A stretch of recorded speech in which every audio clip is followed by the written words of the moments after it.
pure Anglo back. Yan po ang aming mga pure Anglo back. Yan po siya.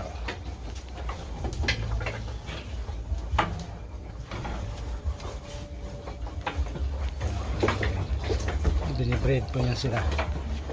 Yan po. Binibreed po namin ang aming Anglo.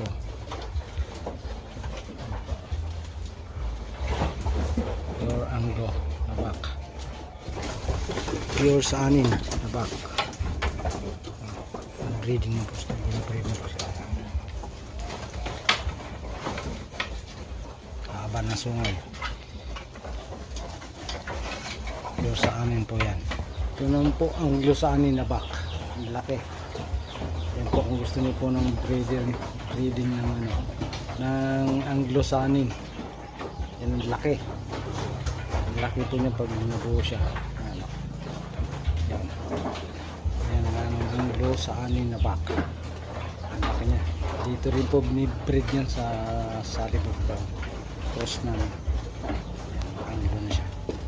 Tatry namin sa Anglo ulit kung anong resulta niya sa pure Anglo ng mga nado.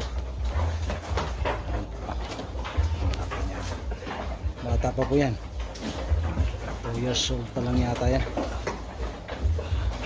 Bata po yan, lalaki pa yan.